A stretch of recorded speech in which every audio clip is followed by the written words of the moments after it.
Am I the a-hole for telling my wife I want a divorce after she gave me a concussion? After work, I was playing with my son and went to the kitchen to throw out a diaper. When I walked into the room, my wife started shouting at me, claiming I hadn't been doing anything since I got home. Mind you, I had just spent 2 hours cleaning the kitchen, washing dishes, picking up the living room, and putting my daughter to bed before going to the living room to play with my son while I continued to pick up. I was frustrated by her comment and asked her what she meant and outlined everything I had been doing. I left the room and started to walk up the stairs to my living room. I was struck in the side of head with a sealed cardboard box weighing about 2 pounds.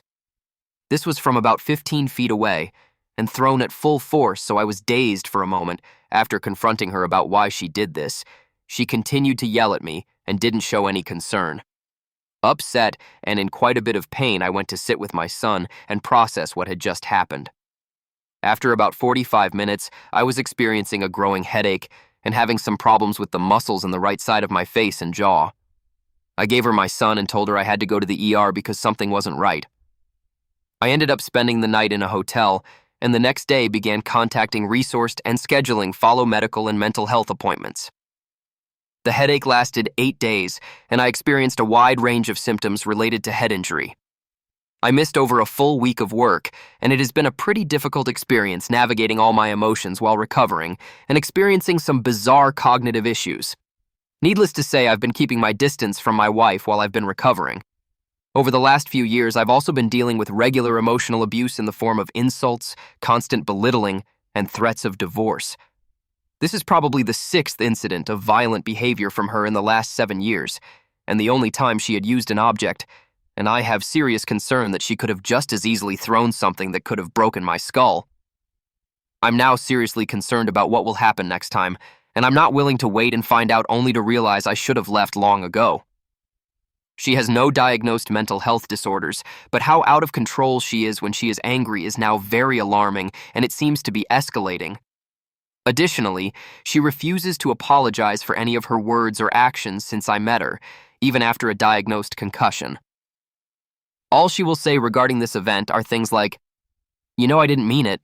I can't aim that well." Over the last week, I was essentially living in a blacked-out bedroom and listening to audiobooks between my frequent naps. Up to yesterday, I have avoided engaging her in conversation, or anything that seems like I'm being baited into an argument. I don't have the mental or emotional capacity to handle an emotionally charged conversation, and wanted to focus on my recovery. Last night I told her I've been walking on eggshells around her for the last year. I'm not comfortable being around her, and don't see there being any way to mend the relationship after this. I just don't see myself being able to emotionally open up to someone who has injured me, ever. Her response has been to schedule marriage counseling, and she keeps making strange comments about how I have to be willing to make it work for counseling to be effective.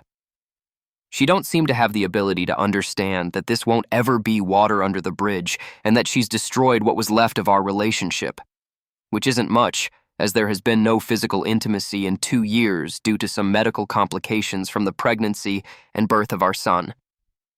She refuses any physical contact, and lately, I have been struggling with the idea of continuing to live this strange celibate lifestyle for the sake of maintaining a stable home for my children.